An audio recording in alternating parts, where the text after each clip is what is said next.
Don Arturo Cano, buenas tardes. Don Julio, ¿qué me cuenta usted? ¿Cómo le va? ¿Cómo lo trata este arranque de semana? Bien, la verdad, bastante bien. Aquí viendo cómo van las cosas en la UNAM, cómo van las cosas con Donald Trump, cómo van las cosas preelectorales.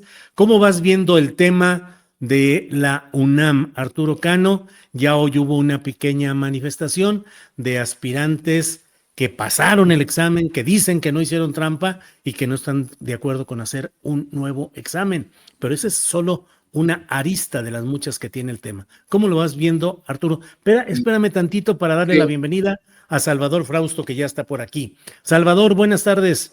Muy buenas tardes, Julio, Arturo. Un gran gusto arrancar la semana conversando con ustedes y con la audiencia. Órale, Salvador, gracias. Vámonos con el tema de la UNAM. Le estábamos planteando a Arturo Cano que nos diera su primera impresión sobre las diferentes aristas de este poliedro de lo que está pasando con la UNAM. Arturo, por favor.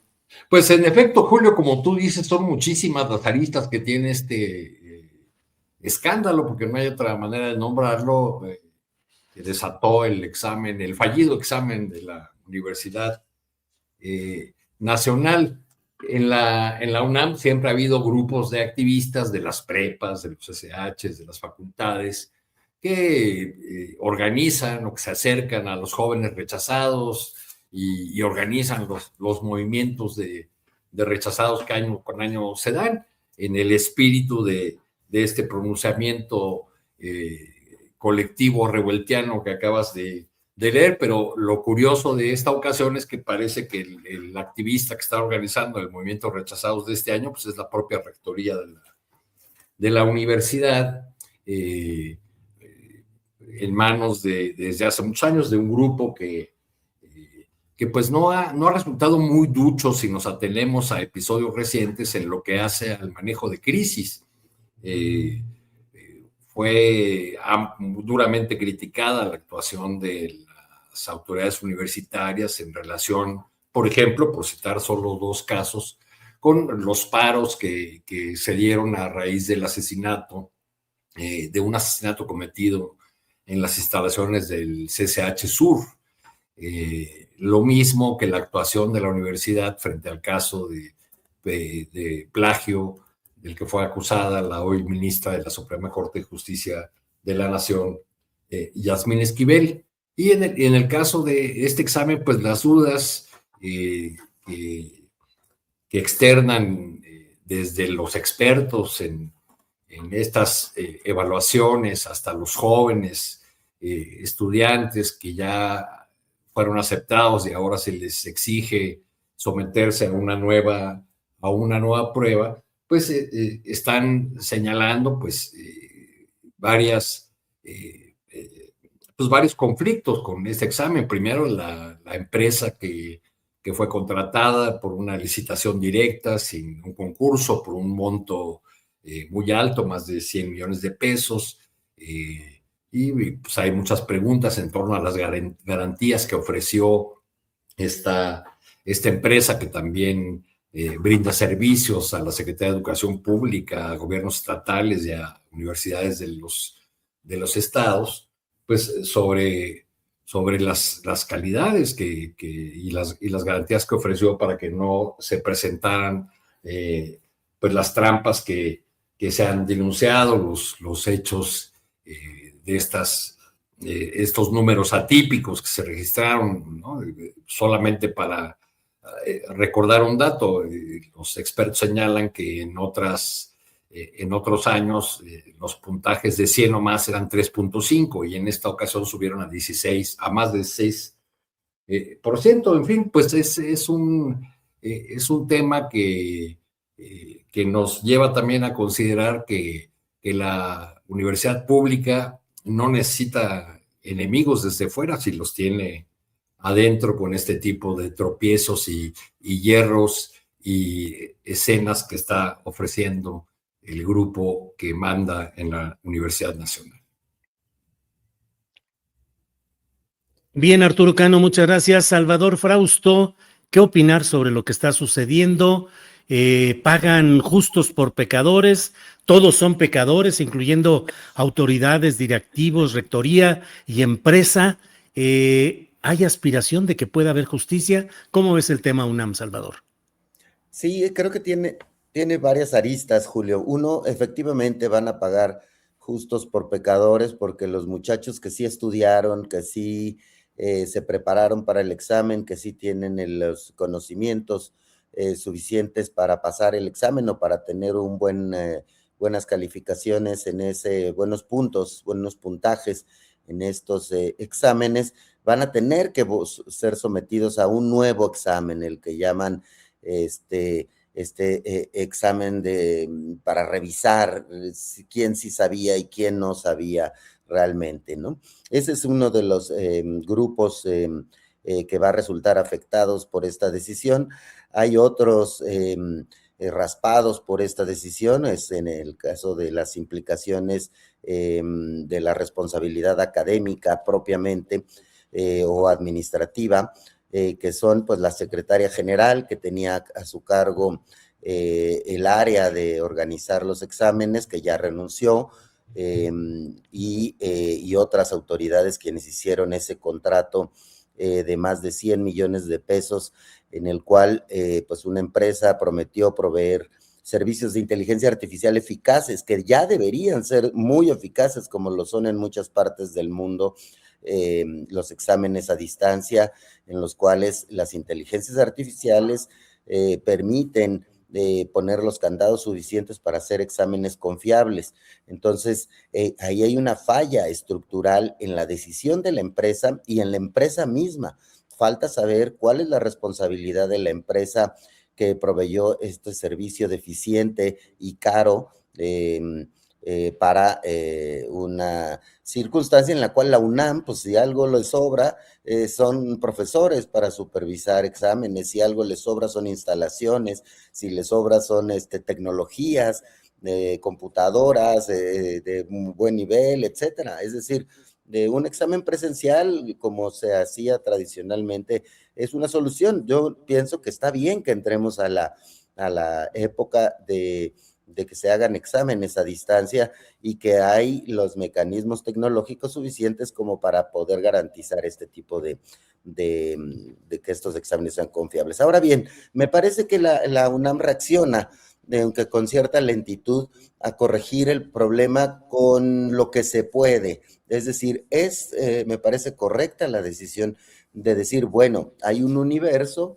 sospechoso, los que tuvieron más calificaciones más altas se van a someter a un nuevo examen y pues seguramente pasarán los requisitos a aquellos estudiantes que están verdaderamente preparados. Ese será un grupo. Otro grupo es la cantidad de estudiantes que no vayan a pasar este examen, que se presenten a hacer su prueba y que no pasen. Y otros que no se presenten, ¿no?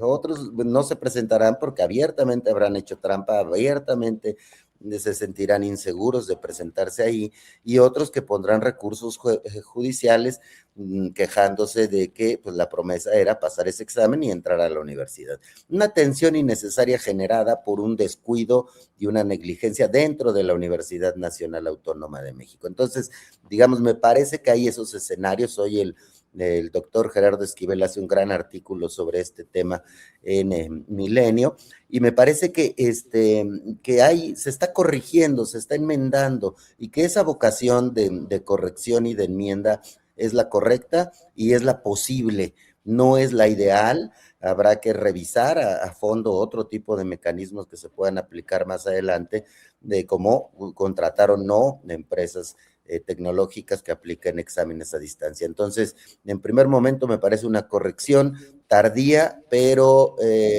es lo mejor que se podía hacer. Bien, Salvador. Arturo Cano, aunque sean respuestas rápidas a esta pregunta rápida, ¿hay responsabilidad específica de las autoridades universitarias, la rectoría, la secretaria general que renunció, la dirección específica que hizo el contrato? ¿Qué piensas, Arturo? Pues a renuncia de funcionario, relevo de pruebas, ¿no? Ahí está, creo yo, la aceptación o Bueno, el pago de un costo en la cabeza de la segunda persona de a bordo, de la secretaria general. En este caso, por supuesto, creo que hay una responsabilidad y ha habido muchas críticas sobre cómo una institución como la UNAM, que cuenta entre sus filas con altos perfiles técnicos, científicos, para poder llevar a cabo pues tareas como este examen, de la complejidad de este examen, pues recurrió a una empresa externa y por la vía de la licitación directa, además, de un contrato que además era muy voluminoso, no suelen adjudicarse, incluso por ley, habría que revisar qué dice la legislación en este caso particular, pero no suele permitirse los contratos de adjudicación directa con montos. Salvador, respuestas rápidas a pregunta concreta. ¿Cuánta responsabilidad tienen los directivos de la UNAM, rectoría, secretaría general, dirección correspondiente?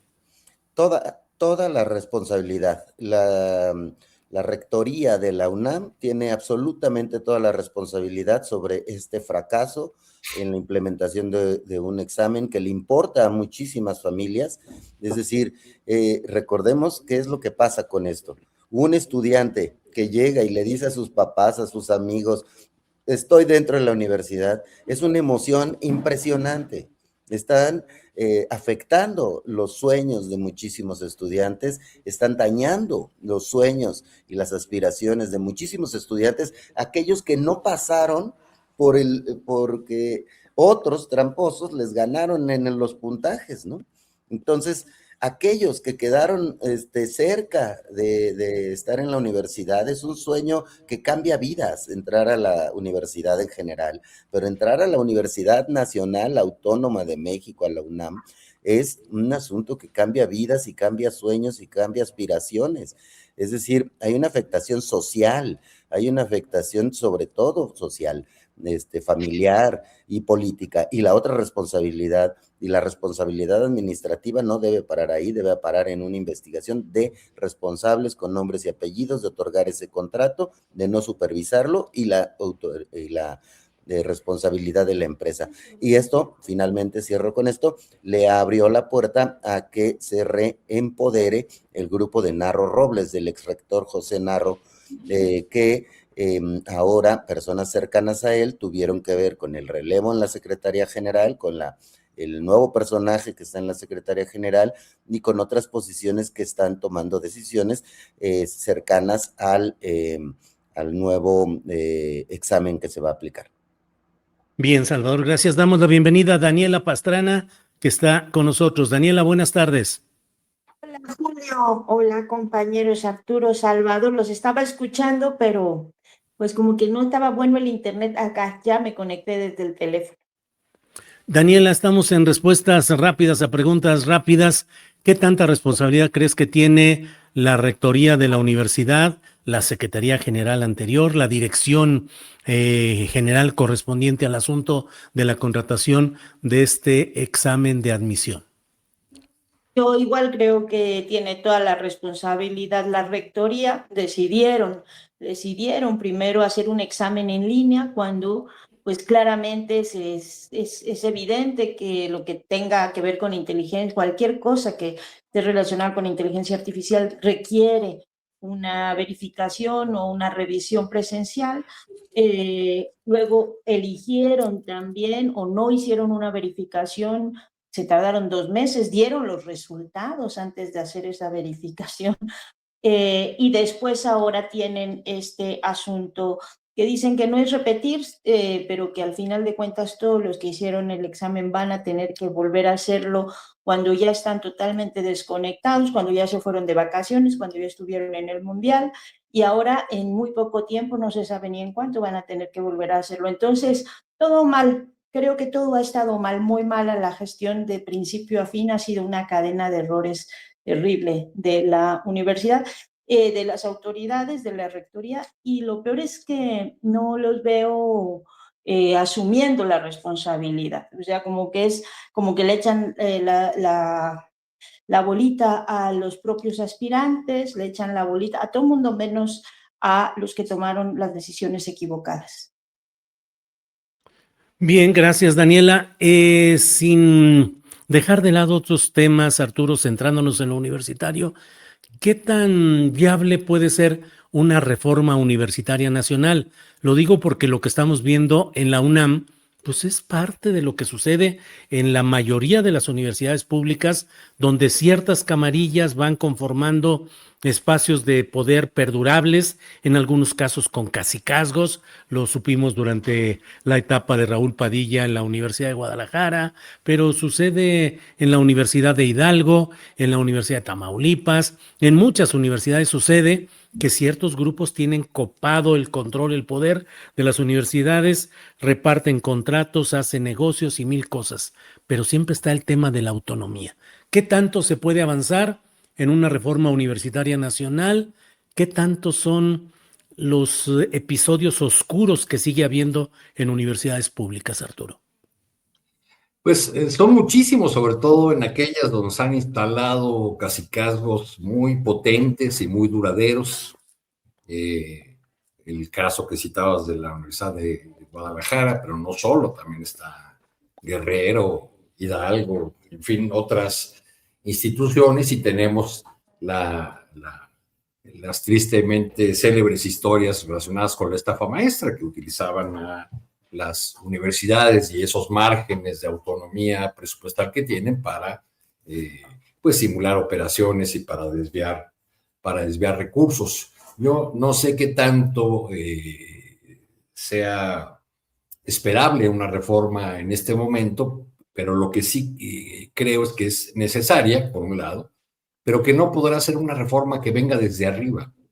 Si no hay realmente una conjunción de factores que movilicen a las bases estudiantiles, que desaten un vigoroso movimiento de estudiantes y los profesores, por ejemplo, los muy maltratados profesores de asignatura, que son la mayoría, no se organizan e impulsan cambios, reformas desde abajo, pues será una reforma incompleta, como muchas otras que, aunque tengan buenas intenciones, aunque tengan objetivos muy nobles, cuando se imponen o se establecen desde arriba, pienso por ejemplo en algunos aspectos de la reforma laboral del 19, ¿no?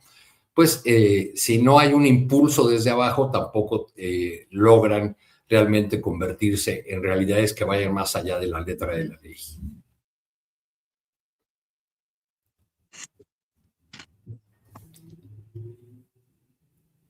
Ya.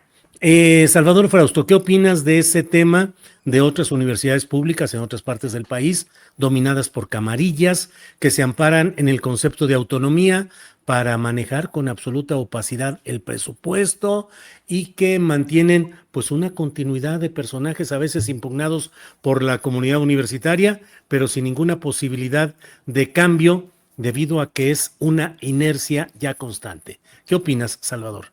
Me parece que este escándalo, porque efectivamente pues es un escándalo que afectó a miles de estudiantes que aspiran a llegar a la universidad, de sus familias, de sus amigos, de un montón de personas, que hay un daño emocional y un daño en sus expectativas y en sus aspiraciones.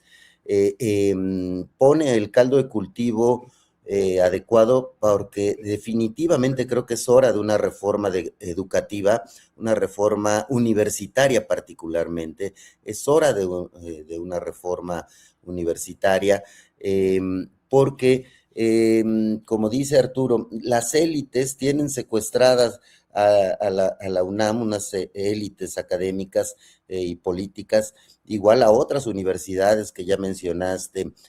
Julio, yo añadiría, por ejemplo, los escándalos de universidades públicas en Zacatecas o en Morelos. Es decir, hay muchos casos que se repiten de secuestro académico-político por parte de ciertas élites para poder supervisar la concentración del poder en estas universidades. Se debe abrir espacios tanto para elegir a sus autoridades, a sus rectores, hacia los estudiantes, es decir, hacer métodos combinados en los cuales haya una consulta consultas más puntuales a los estudiantes universitarios, que son quienes realmente conocen a sus profesores, a sus dirigentes, a sus directivos de las distintas carreras. Entonces, me parece que ahí es donde se vibra, donde se siente quiénes están funcionando, si funcionan mejor los de ciencia política o los de filosofía o los de física, y que quieren un modelo de educación pues más vinculado a ciertas áreas, a poner acento en ciertas disciplinas. Me parece que se debe de abrir mecanismos de participación de los universitarios en la decisión de las autoridades de las universidades. No, debe haber ahí mecanismos mixtos para elegir a las figuras que dirigen las universidades. Esa es una, también en los órganos de vigilancia sobre los contratos, que los comités de estudiantes, de profesores, tengan acceso a vigilar a quienes se otorgan contratos y para qué, porque esa misma supervisión da la curiosidad. Se hubiera podido encontrar, seguramente los universitarios hubieran podido encontrar fallas en la empresa contratada en esta ocasión para el examen que falló. Es decir, esa empresa ya tenía fallas en otros contratos que había dado anteriormente. La estafa maestra pues está llena de opacidad y de oscuridad, de contratos inexistentes que se dieron a universidades, con solo un universitario con acceso a los contratos. Ya las habilidades de los estudiantes y de los jóvenes son muchísimas. Pueden encontrar lo que los auditores no encuentran en minutos. Entonces, a eso le tienen miedo las élites. Es hora, hay el caldo de cultivo adecuado para hacer una reforma universitaria. Yo creo que es uno de los asuntos que ahorita están más en la conversación pública, más allá que los escándalos políticos. Esto le importa más a la sociedad, está más en las comidas de los domingos, en las casas, en las familias, en los cafés, entre nosotros. Es decir, hay un escándalo realmente grande y es hora de una reforma universitaria. Bien, gracias, Salvador. Daniela, ¿qué opinas de este tema? Universidades públicas en otros estados, camarillas, mafias persistentes, presupuesto público opaco, es decir, el presupuesto recibido del erario y que se maneja de una manera opaca. ¿Cómo ves el tema, Daniela? Yo creo que todo eso, ese es un cóctel que al final, cuando escuchas al rector decir en este paso de responsabilidad a los estudiantes, a los aspirantes, y que dice, lo que no queremos es que hagan trampas. Y uno dice, bueno, pues es que los primeros que han hecho trampas por años son las autoridades de las distintas instituciones, no solo la UNAM, de distintas instituciones. Todo esto que acabas de decir, ese cóctel, se repite absolutamente en todas, en unas con más gravedad, pero que terminan siendo esto muy poco transparentes en las decisiones, en los criterios, maestros que ganan realmente muy poco, que no tienen plaza, y otros procesos que yo creo que están muy viciados. Hay que recordar el tema de la tesis esta, de los plagios en las tesis. No eran los estudiantes aspirantes, no, eran y se repite. Podemos hacer lista grande de muchas cosas, incluso la estafa maestra, que también implicaba a escuelas, a universidades públicas estatales. Entonces, creo que es un momento importante para que se tome en serio lo que significa para muchos jóvenes, para miles de jóvenes, la posibilidad de poder mantenerse en los estudios o no, de tener educación gratuita, de tener educación de calidad. Sí se necesita una reforma. Yo creo que esto sí está tocando fondo la UNAM, entre muchas cosas que tenía que arreglar hace mucho tiempo y que se ha negado a hacerlo. O sea, es como, no sé, como el Vaticano, no se mueve nada, no han querido hacer los cambios que tenían que hacerse hace muchísimos años.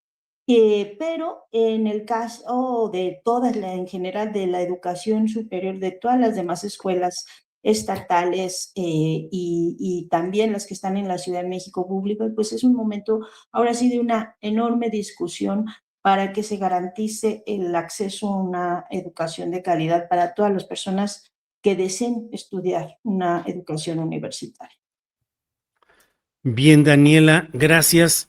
Arturo Cano, vamos a otro tema que es un tema también con varias aristas, que es el tema de la recuperación ayer de las instalaciones de Canal 11, luego de un largo tramo en el cual fue impedida la transmisión directa de el canal, de las transmisiones del canal en sí, y que además se mencionó recientemente el gran riesgo que puede tener el acervo videográfico instalado en ese lugar. Ayer llegó un grupo de personas, entraron y según los primeros reportes, pocas personas había adentro, 5 o 6, y hoy en la conferencia mañana de prensa se habló del tema, de las investigaciones que se pueden realizar sobre los presuntos o posibles daños que pudiese haber habido al interés público ahí. Pero en lo general, ¿qué opinas del tema de esa recuperación de Canal 11, Arturo?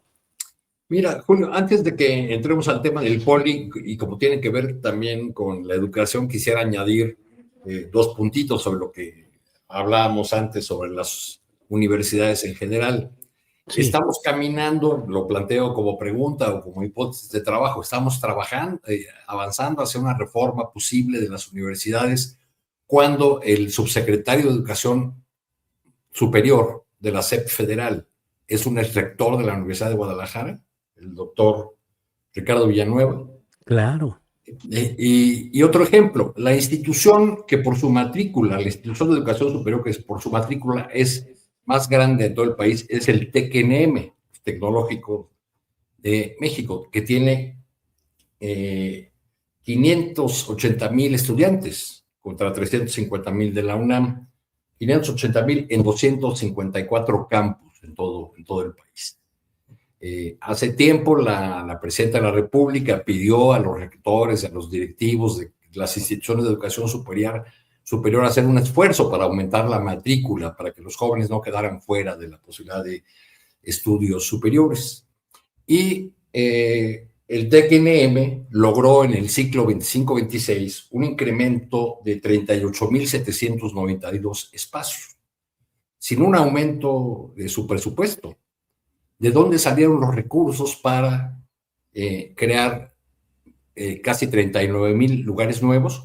Pues de los autogenerados que las propias sedes de TECNM, que venden productos diversos de software, de tecnología, de aparatos, de cuestiones agropecuarias, etcétera, de recursos que cobran estas instituciones y que administran los directivos locales del TECNM.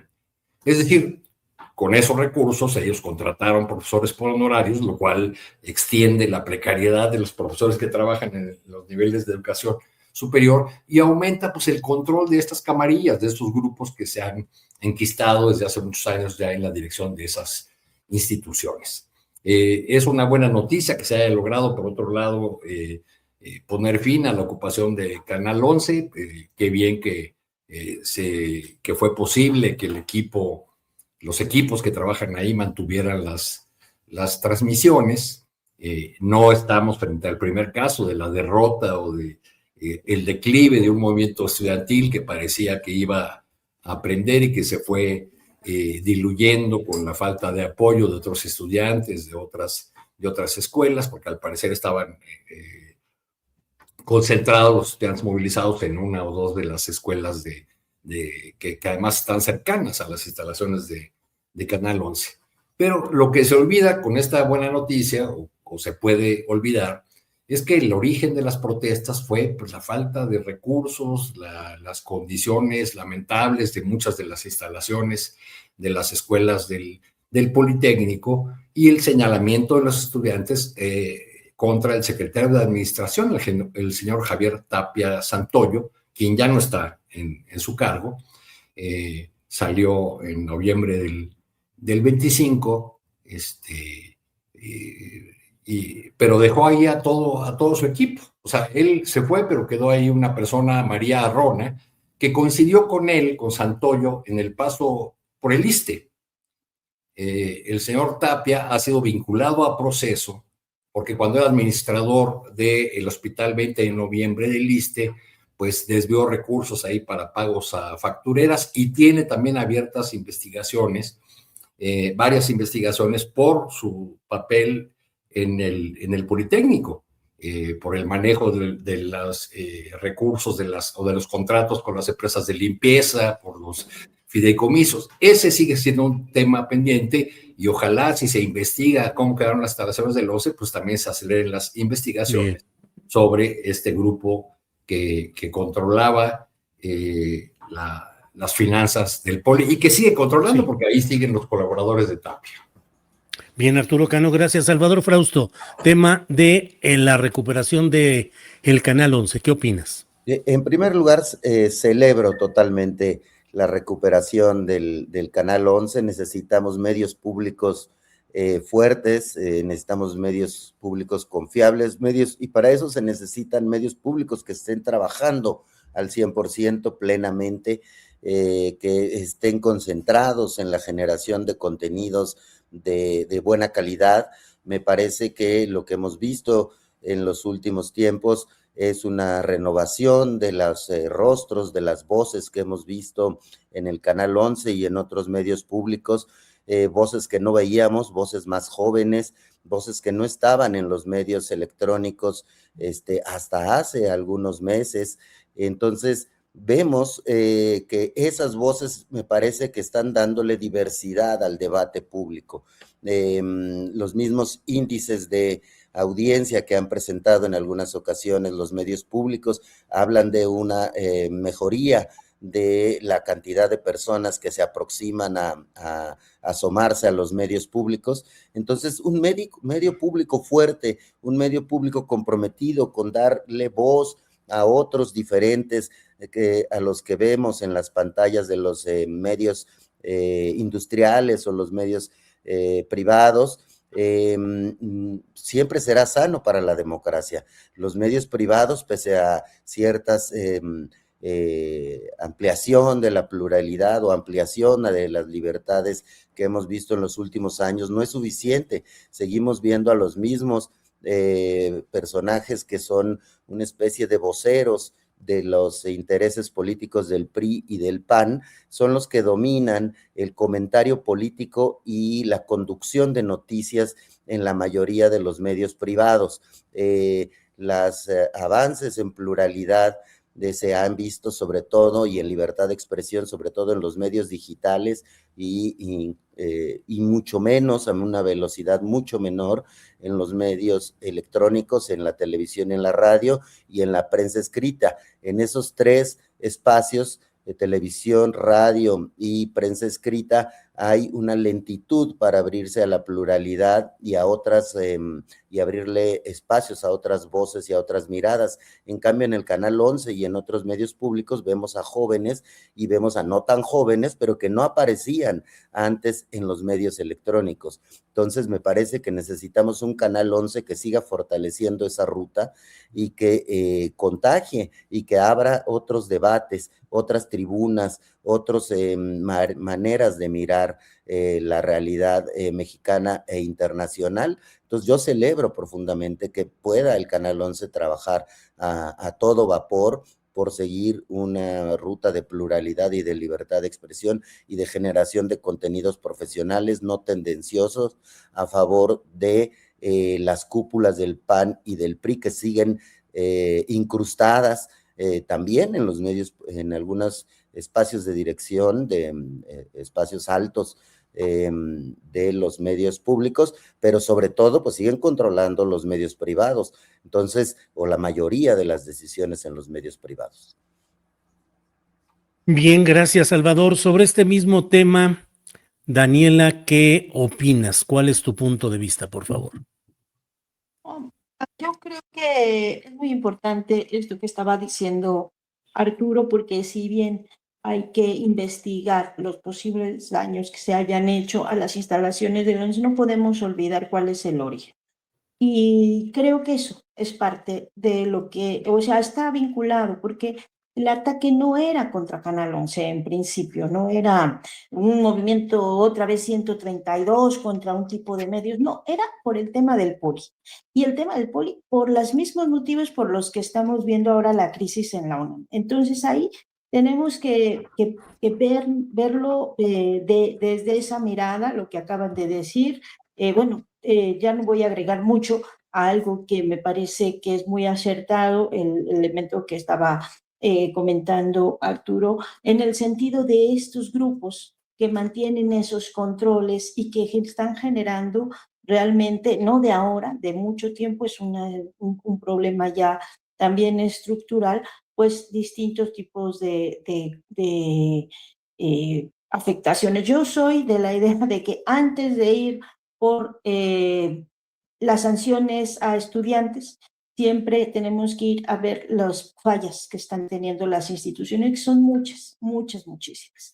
Que no haya realmente daños, porque sí, el Canal 11 es una muy, pero pues es un acervo que es para todos, ¿no? Al final de cuentas, creo, y porque ahí estuve poco tiempo, pero me permitió ver algunas de las cosas que ocurren, que también el canal ya es necesario que se ponga atención, mucha atención en los medios públicos, en hacer medios públicos mucho más fuertes.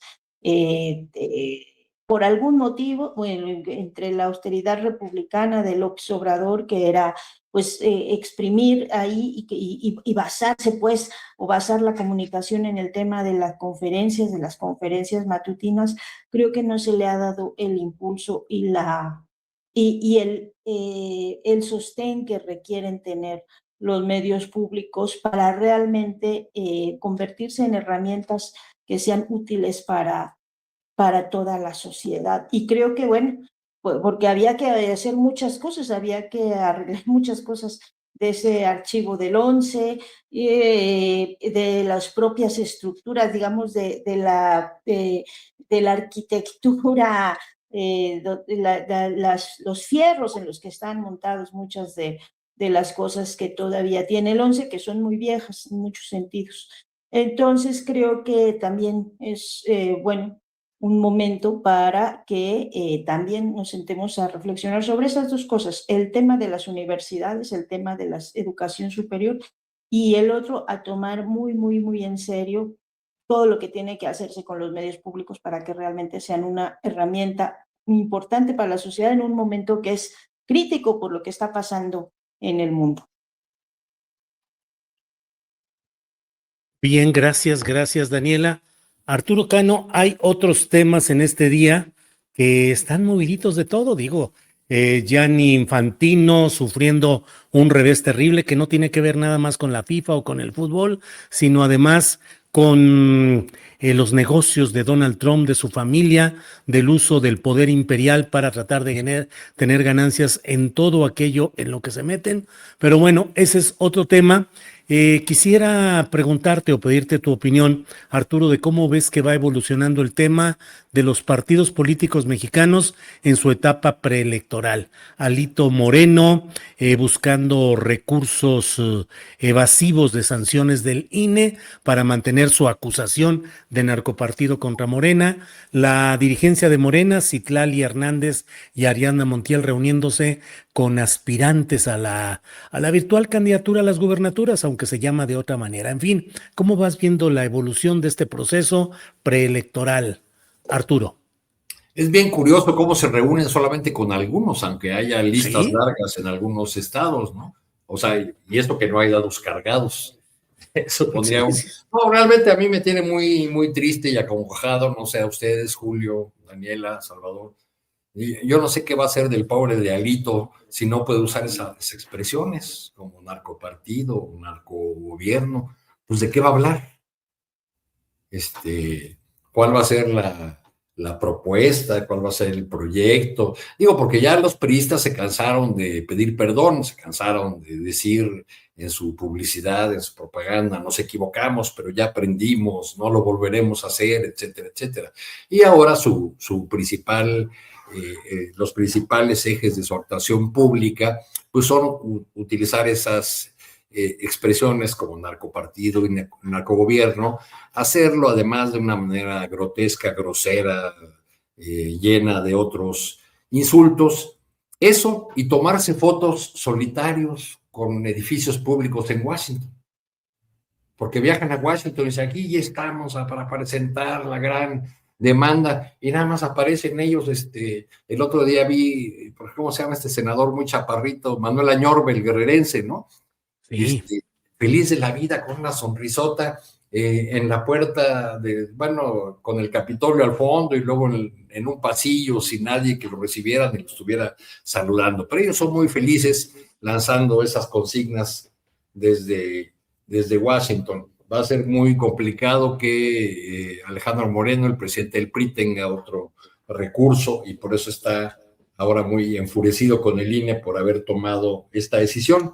Pues las campañas de Morena van, y también las de otros partidos, creo yo, colegas de mesa, Julio, porque si no vemos a más opositores movidos en algunos estados, es porque sus posibilidades son escasas en muchos estados. Muchos políticos profesionales de todos los partidos pues suelen lanzarse a aventuras políticas cuando tienen alguna posibilidad, si no de ganar, al menos de una candidatura que resulte creíble y les permita estirar la mano y obtener beneficios económicos, donaciones, apoyos, como se les suele llamar en la jerga política.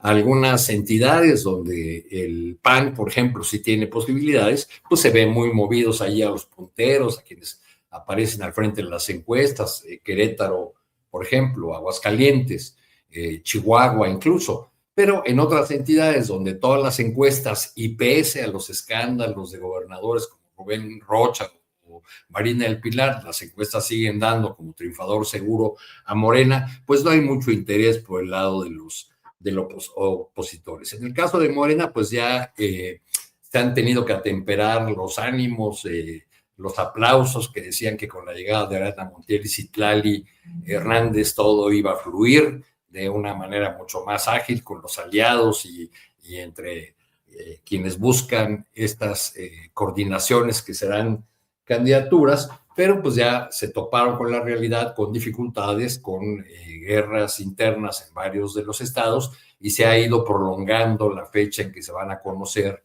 los resultados de estas encuestas y quienes resultan los coordinadores de la 4T, lo que equivale a ser candidatos a la presidencia. Y por otro lado, un fenómeno que ha aparecido, que yo creo que hace un año no lo veíamos como un factor que iba a influir en la definición de las candidaturas morenistas, es los golpes que se han dado a los gobernadores. Ya citaba yo los casos de Rocha y Marina del Pilar, que en mi opinión han debilitado al conjunto de los gobernadores en el papel de llevar mano al designar a sus sucesores o influir.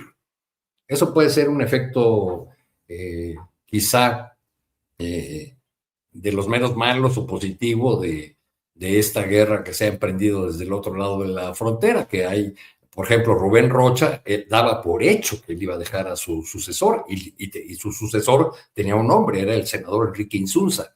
Ahora, pues, difícilmente va a poder mantener cualquier posición o algunas diputaciones locales.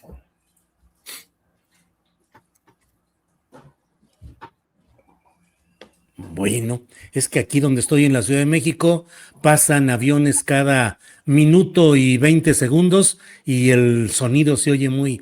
En fin, Salvador Frausto, ¿qué opinas? ¿Cómo vas viendo este proceso preelectoral? ¿Cómo ves a los partidos, al ITO, los narcopartidos, el INE y sus resoluciones? En fin, ¿cómo vas viendo esta etapa, Salvador? Sí, por una parte, Julio, siguiendo el último comentario que dijo Arturo en esa misma, en ese mismo tenor, veo que el lado bueno de los escándalos sobre los gobernadores, es decir, tenemos sobre todo a 4 gobernadores, a 3 gobernadores y un exgobernador envueltos en polémicas fuertes en los últimos tiempos.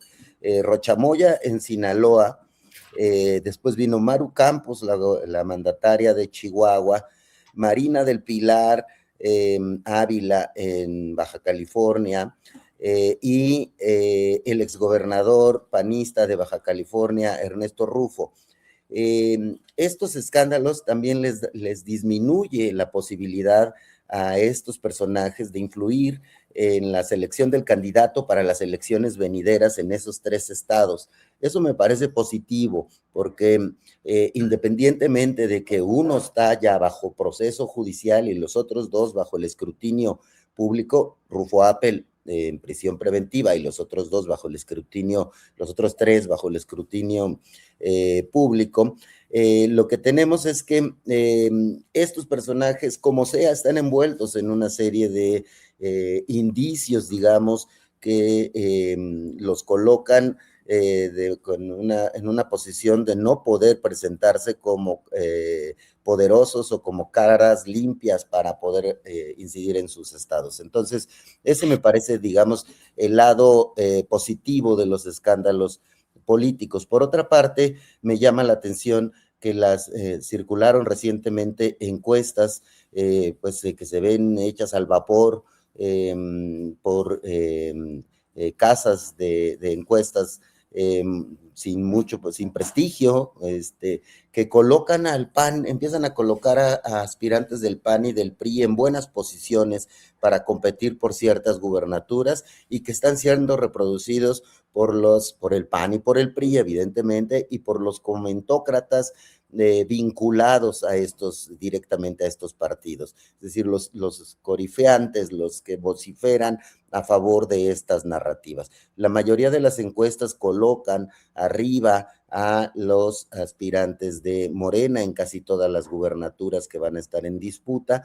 La mayoría de las encuestas colocan con mejor percepción pública a Morena, a pesar de los escándalos, que la que tienen el PAN y el PRI. El PAN y el PRI están en el sótano con entre 6, 7, hasta 9% de niveles de aceptación entre la población mexicana, y Morena en un debate constante que vemos en redes sociales. Alrededor del 50% de la gente apoya a Morena y el 50% hace una crítica en redes sociales o en general hacia este partido político. Por ahí encima se coloca Movimiento Ciudadano en segundo lugar de prestigio, más o menos bien librado, pero el PRI y el PAN están en el sótano, el Verde y el PT han salido lastimados por sus traiciones a Morena recientes, muy fuertemente. Entonces me parece que se está configurando una elección en la cual todavía no se ve cómo pueden competir los candidatos de oposición. Estos desplantes de Alito me parece que siguen hundiendo al PRI. Las posiciones políticas del PAN siguen sin prender, siguen sin darle a la ciudadanía una causa por la cual luchar. Le están haciendo el trabajo fácil la oposición a Morena, a pesar de los escándalos y las de ciertas divisiones que haya en Morena. La oposición le está poniendo el camino fácil para la elección del 2027 a Morena, y eso es uno de los escenarios que veo que está jugando fuerte. Ya toda la discusión sobre narcogobierno, narcopolítica, gobernadores, etcétera, tiene unos niveles de repetición en redes sociales muchísimo más bajos de los que vimos en la campaña presidencial cuando nacieron, que estaban alimentados de bots. En estos momentos no veo en los análisis que hemos hecho con Milenia, la central de datos e inteligencia artificial de Milenio, que haya muchos bots jugando por lo pronto. Hay pequeños oleadas de conversaciones falsas, pero sin embargo sí es muy orgánica ahorita la conversación. Los que adoptan el discurso de que hay narcopolíticos, narcogobernadores, narcopresidentas, etcétera, es un porcentaje bajo de quienes abrazan esta discusión que no está en la base de los mexicanos. Los mexicanos están en una posición en todos los partidos hay corruptos y en todos los partidos hay personajes ligados con el crimen organizado. Es decir, han salido raspados en todo eso. Mañana, por cierto, publico un análisis de Millenia sobre los villanos del momento, que son básicamente estos gobernadores, y en los cuales se puede dibujar una discusión que me parece que la oposición va perdiendo 7-3 si fuera béisbol, va perdiendo las elecciones del 2027 7-3 en este momento la oposición frente a Morena. Bien, Salvador, gracias. Daniela Pastrana, panorama preelectoral, partidos, INE y también villanos de la película a estas alturas. Daniela, por favor. Yo creo que aquí tenemos una gran liga de villanos que están, sí, los más villanos puede ser que están en la oposición, pero también hay una lista larga dentro de Morena. Yo creo que los partidos en realidad tienen un serio problema de pues legitimación social, por ponerle de algún modo. Creo que no están llegando a sectores más jóvenes. Creo que se están quedando con la idea de que el único objetivo es ser máquinas electorales. En el caso de Morena, por ejemplo, que sí, bueno, va a ganar y luego, pero el precio y a costa de qué no logran, y como esto, o sea, podíamos haber tenido expectativas, que yo creo que hay que darles todavía tiempo, de que los cambios que se hicieron le dieran nuevo vigor y nueva cercanía a las actividades del partido, pero yo no veo una movilización así que digas, bueno, los candidatos de Morena van a poder ir a la UNAM y tener estas manifestaciones como las que pudimos haber visto hace 30 años de los candidatos de la izquierda que podían estar en la UNAM, no, hace 20 años todavía, y generar muchísimas expectativas. No lo veo así, no lo veo tampoco, no veo que generen ningún tipo de emoción tampoco en las escuelas, en la UAM o en ningún tipo de universidad, entre los problemas que tienen las universidades, y sí creo que seriamente los problemas que tienen los partidos políticos, que no están buscando ningún tipo o sea, no, como que se agotó la imaginación política.